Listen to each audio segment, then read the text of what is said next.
Hello and welcome to the Beyond 6 Seconds podcast. I'm your host, Carolyn Keel, and on today's episode, I'm really thrilled to be here with Minda Harts, CEO of the Memo LLC and the award-winning and best-selling author of The Memo, What Women of Color Need to Know to Secure a Seat at the Table. Minda is a professor at NYU Wagner and hosts a live weekly online show called Secure the Seat.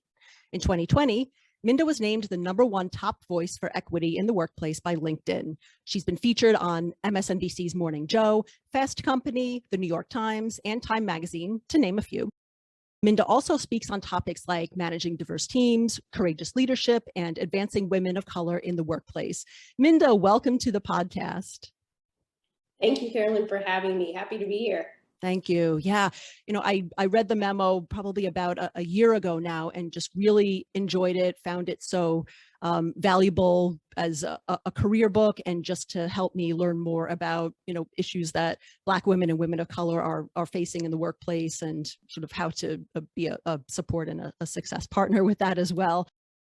Would love to go back to the genesis, I'd say, of the memo. So how did you get the inspiration to write the memo? Yeah, thank you for reading it. Many who may not have read it yet, I did write it with women of color, Black and brown women in mind, but my hope was that other people would read it too, that identified in different ways, our colleagues, our managers, those things. So it's exciting that you read it. It really was one of those moments in time where you realize that, okay, the workplace isn't working for everybody. I see it working for some people, but I don't see it working for people who look like me in all cases. And a lot of the career content that I was reading and books I was consuming were talking about women in the workplace, but they weren't necessarily talking about the intersectional lens, what it's like to be a woman who isn't white in the workplace. And I already felt isolated in the workplace. And then I felt that way in content as well. And I just started to think about, okay, if I'm feeling this way, then maybe there's other people who feel this way too, right? That they want to be seen in the career narrative. And the late writer Toni Morrison said, write the book you want to read. And it really was the impetus. I just started to think about, even as women, we don't experience the workplace the same. So what would it be like to expand the conversation about, okay, if you're not in the room, if you don't have the sponsors, if you don't have the network, then what are you supposed to do? And that was really the impetus. I saw a pain point in my life and I thought, well, maybe this is a pain point for others as well. Yeah, absolutely.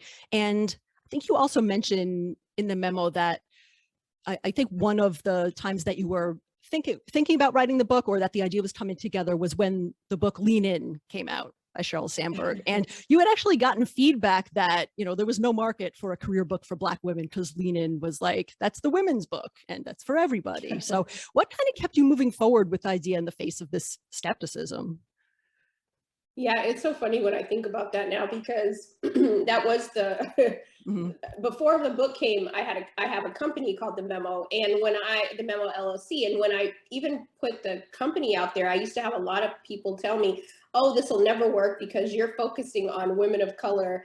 You're half the problem. You're siloing each other." I'm like, well, okay, that's your perspective, right? And so I was already hearing that there's no room for any memos, right? And then when I was reading Sheryl Sandberg's book, I realized that was one perspective, but if you're not in the room, then what about us who haven't got inside the room yet, right? We're working really hard, not because we're not working hard enough, but because we just don't have the access. And so when my agent was shopping the book around, we heard, no, Lean In, that covered it. That was the women's manifesto, right? And again, when we talk about like women in the workplace, oftentimes, even when I think about sometimes women, the first person that pops in your head is probably not a Black woman, right? When you think about women in the workplace. And so I think a lot of people, because they don't have relationships with us or maybe haven't worked with us, then they often don't think about us. And I'm saying, well, hey, we have a whole other group of women that are not in the career narrative. So the book did go on to become a best-selling book, but it's funny when you are not thinking about everybody at the table, then you speak for others who aren't there. And there were people speaking for a group of people that weren't represented in the career content that was out there on the bookshelves. Yeah, absolutely. Yeah. Now with the benefit of hindsight and like a good, many years past I've read both books, and it's very clear how different they are and completely different perspectives. So in the memo, you are very open and you share a lot about your own career stories and the struggles that you faced. And, I think we can all agree that bad job trauma or trauma from the bad jobs we have, that's real. And you face that on top of racial microaggressions, other race-related trauma that really started early in your career and maybe, even earlier in your life. So, really reading the book, it was heart-wrenching to read about the details of those challenges and those experiences. And also really thrilling to hear the stories of when you stood up for yourself, which you also included as a book as well. So I'm just curious, there's so much of yourself in this book. Did writing the memo kind of help you process some of that trauma or those difficult experiences, or even find new power from those past experiences?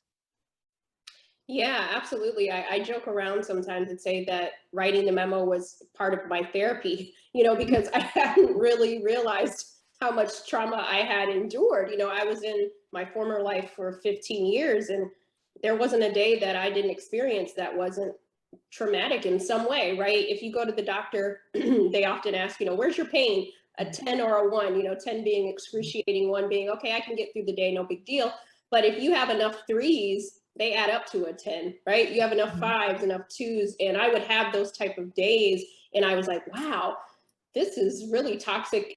And I think all of us can point to a time where we've been in a toxic experience in the workplace or a bad situation. And think if you had to go through that every day, right? And I started to reflect on the pieces of myself that I lost along the way, because those experiences started to chip away at me. And writing the memo was a way of saying, wait a second, I could bring these pieces back, new pieces of myself, right? And I can also make sure that those who have to experience it, these micro or macroaggressions or any inequality in the workplace, that our story doesn't just stop with the tears, right? There's more. There's the dot after our stories, and we get to create that for ourselves. Mm-hmm. Yeah, absolutely. And, you talk about that a lot in your book. And I think towards one of the later chapters, you talk about the concept of imposter syndrome. And I know that's sort of a buzzword. I feel like I hear that everywhere and everyone's talking about that. Everybody has that. But you raise a really important point that it's like, at least for women of color, is imposter syndrome, is it really that, or is it actually like anxiety and self-doubt based on just, microaggressions and other racism and other, related traumas in the workplace, which I thought was really interesting. Yeah. Yeah, I used to think that maybe after a while that I didn't belong in these spaces, right? That I wasn't good enough because I was never getting the same opportunities that some of my counterparts were, but I was working just as hard on the paper. I was doing 10 times better than them, right? But because there were these other factors, office politics, those sorts of things at play, it had really nothing to do with me and everything to do with the environment, right? And then once I realized, wait a second, I belong in every space I'm in, but maybe this isn't the right space for me, right? We can take that power back. And I think, imposter syndrome is a social construct to try to make us question ourselves when we know we've done the work and all those things. But I think we really have to, and I have to do it daily to remind myself, no, you worked hard for this, right? And so own that piece of the puzzle. And a lot of what I talk about in the memo and that I share with other women and just people in general is we get to shift our mindset, right? To remind ourselves that, we are amazing. We do have these skills, right? And that's on them if they're not seeing those. That's not on us. Mm-hmm. Yeah, absolutely. And, in addition to your own story that you share in the memo, you share a lot of really important and critical advice for women of color to build their careers.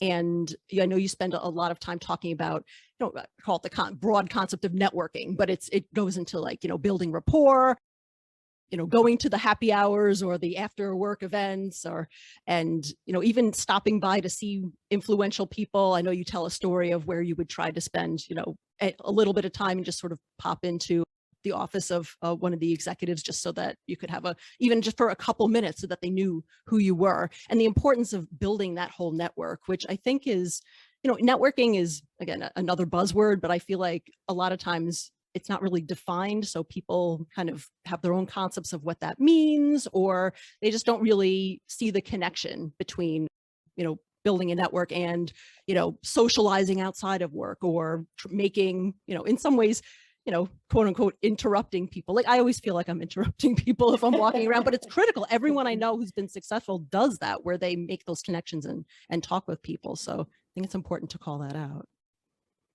Yeah. Yeah, I agree. I'm a lot of people don't know this unless they know me personally, but I am very much an introvert. So I really had to push myself to even do those pop-ins or happy hours, or, some people now, your companies have virtual hangouts and things. And I realized that it's not that I need to make friends with every single person that's there, but who needs to know that I'm here, right? And realizing this networking actually works to my benefit too, when you find your organic or natural way to engage with people. And, success is not a solo sport. So as much as we'd like to say, I'm going to work really hard, keep my head down, I don't want to be bothered, I don't want to make new friends at work, we need those people, right? Because many of those people are in the rooms that we're not in.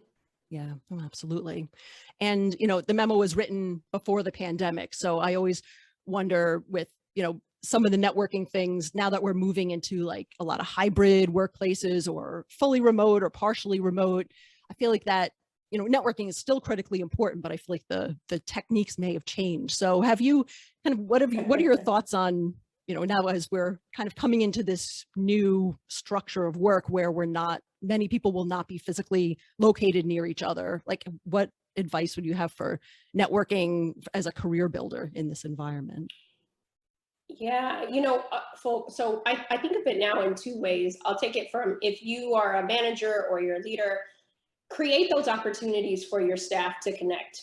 So if it's if you're a open Zoom room, right, on office hours where people can they don't have to stay the whole time, but they know that they can drop in just to have that connection, because I think we still need that human connectivity. And so creating those, virtual water cooler moments so people can connect, I think is really important, because when we do go back to the office, for some who end up returning back, some people got hired and they don't even know where the bathroom is, right? They don't even know, they've never met their manager in person, so if we can start to create these networks now, at least build a little camaraderie, I think that goes a long way. And then individually, get on Zoom or Google Hangout or whatever, your company uses, get there a little early, right?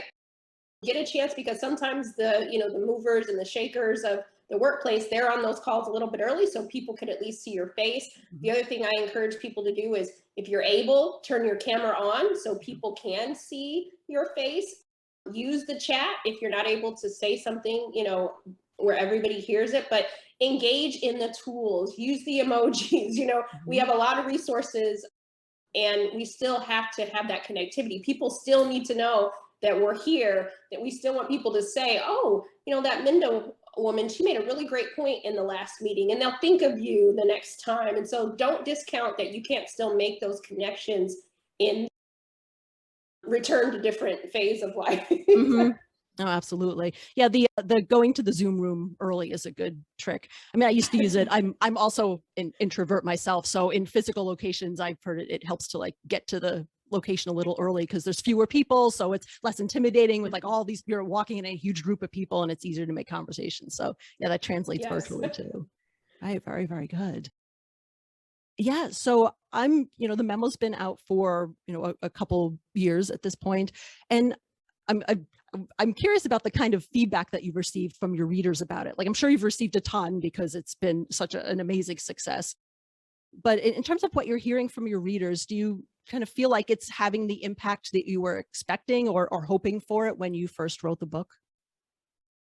Yeah, I was really scared the first putting it out there, because it was a taboo topic. The book first came out in 2019, and then a revised version in 2020. And when the pandemic happened, we were experiencing syndemics, multiple pandemics at once. And one was a racial pandemic, right, in our country here in the US. And so a lot of the concepts that I was talking about prior to when the book first came out, a lot of companies and organizations were kind of afraid to touch that topic, right? They didn't want to touch it. And then a shift happened in 2020. And I mean, I couldn't emails were coming through, calls like, come talk about this, couldn't happen fast enough. So it was really interesting to see the juxtaposition with just, 8 months prior to, 2020, to see where now people were ready to talk about it. So before it's like, oh no, this isn't, we don't have a race issue. Maybe we do, right? And so, Mhm.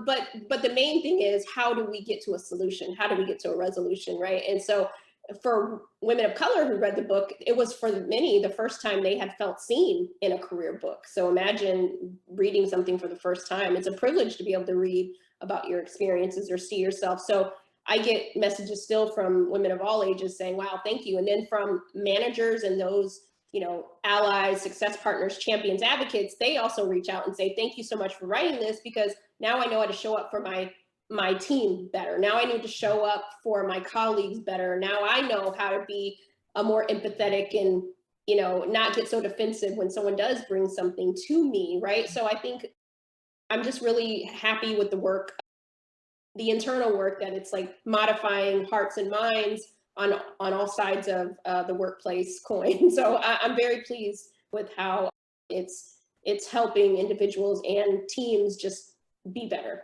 Mhm. Yeah, that's fantastic. And, even though you wrote it as a career book for women of color, it really is also a great resource for, for white people and especially white women, because you spend a lot of time kind of Mhm. talking through how white men and women can, it really helps them see the experiences of people of color in the workplace, which they may not see, or maybe contributing to in a negative way, or just have opportunities to contribute and be more supportive and really bring towards the success of women of color in the workplace.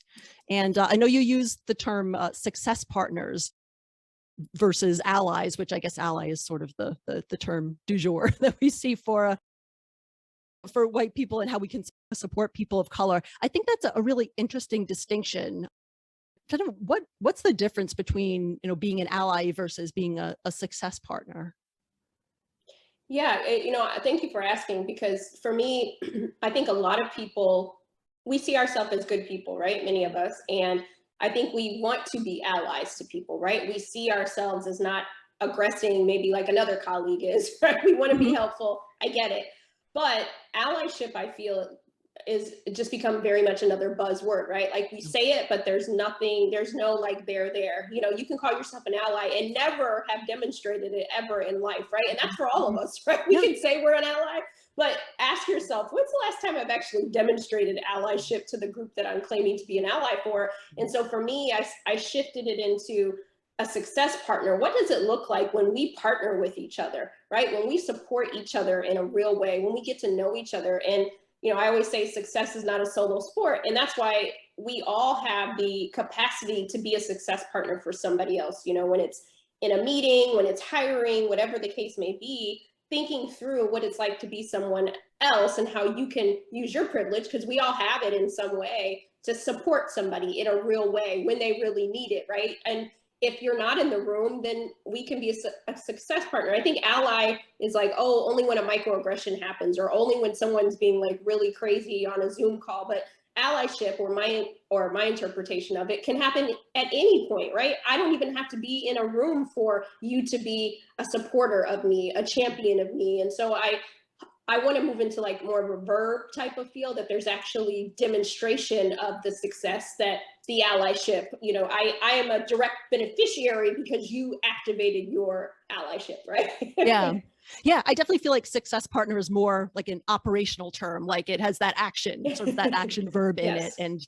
And you're right, it's something that I think combined with just sort of more of kind of an awareness as a success partner. So you have to be able to recognize those situations and be like, oh, here's a situation where I can, bring up my colleague's name because we're having this conversation about a new project. And I think that, she would be great for this. Or, I'm in a meeting and my colleagues getting talked over, so I can help sort of reinforce their points and bring them back into the conversation. So I think having success partners sort of start with that awareness and kind of open their eyes to like these are some of the things that might go on in the workplace, and here are just very simple and straightforward ways that you can help support. And it doesn't have to be a big over the top thing. It's kind of a combination of all those little things that help kind of support Yeah, each it's other. the everyday. Yeah. It's the everyday actions I think oftentimes, to your point, we think we have to like climb on top of Mount Everest, right? And do the grand act. Yeah. Sometimes it may require that, but it's really, Mhm. it's the blocks, right? Before we Yeah. it's walking the blocks before we get to the mountain. So Mhm. we all have the capacity to do that. Yeah, absolutely. Wow. So, the memo is still going strong and there's, so much interest and so much conversation about it. And, on top of it though, but you've got two new books that are coming out really soon. I think one October and one sort of early next year. So, the memo was your first book. And, I'm curious about how you decided on the topics to cover for your next two books that are coming out. Yeah, Carolyn, I will be honest with you. After the memo, I didn't think that I would write any more books. Like I really thought that because I had given so much of myself in the memo that I wasn't sure I was able to. That introvert in me was like, I don't know if I could do this again, or I could talk about these Mhm. sort of things. And then I realized after the book being out for a couple of years, I still get so many messages from women saying, "Wow, I didn't realize that.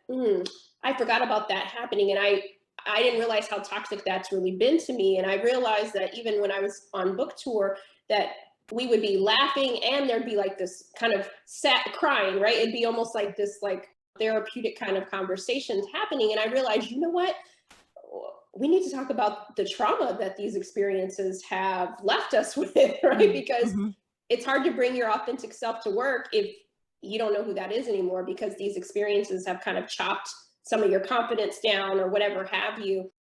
And then the other part of that is our managers. I'm a firm believer that on a micro level, each manager has the opportunity to make the workplace safe for everybody, right? You get Mhm. to invest. We get to really, you may not be able to change the way the whole company or organization works, but how about your team, right? And as women of color are healing and finding their voices to address some of these things, we need courageous managers to say, wow, thank you for bringing that to my attention. Let's find some solutions so that we're not perpetuating this continued harm on the next generation. And so that's where Right Within came. I'm like, oh, okay, let's talk about some of the frameworks for how we create that psychological safety for all the racialized trauma that happened and might even happen in currently today. And then my next book after that, I was thinking, wow, and you alluded to it at the top of our call, is that I realized that there were tools that I needed as an adult, but if I went back in my younger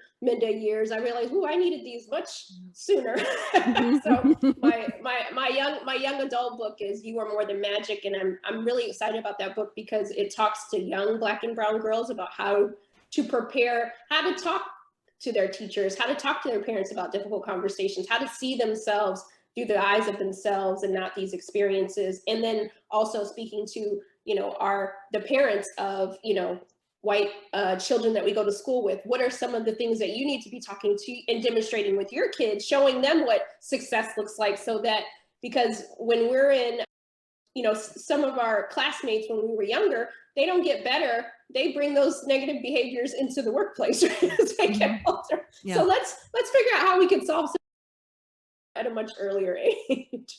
Oh, wow. So yeah, that's really, all encompassing. If you think of the three books together is, the advice from the memo for, women of color who are navigating their own careers. Right within it sounds like there's at least some focus on management because, it's very true that any kind of, corporate culture or culture change, really that has to be driven top down. So something as critical as healing racial trauma or just changing the way that we work with each other absolutely needs to come.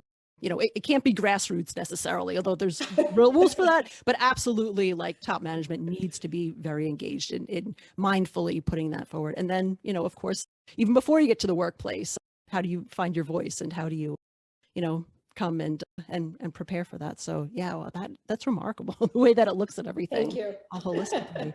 Wow. So yeah, so you've got all these books and you've also got the Memo LLC, which is the company that you started before you wrote the memo. I guess what are your, there's so many different fronts that you're looking at it and supporting people with. Kind of what are some of your maybe longer term goals for either the Memo LLC or your books in terms of areas that you want to address or help support or types of changes that you want to influence?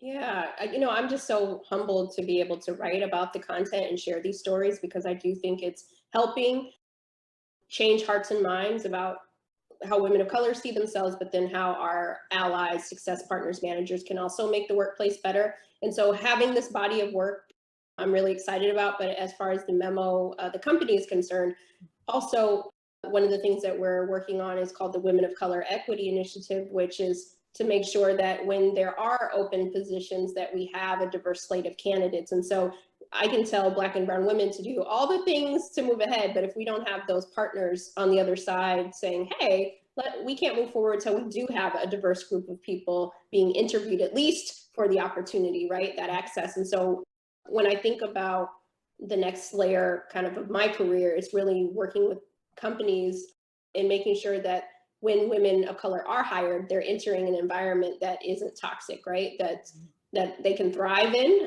not just check a box. Mm-hmm. Yep, because it's as we all know, it's more than recruitment and hiring. It's what you do when people are here and how you support them and grow in their careers. Absolutely. Yep. Oh, that's wonderful. So, yeah, Minda, thank you so much for being on my show. I love talking with you about the Memo and the process for creating that and all of the great work that you're doing.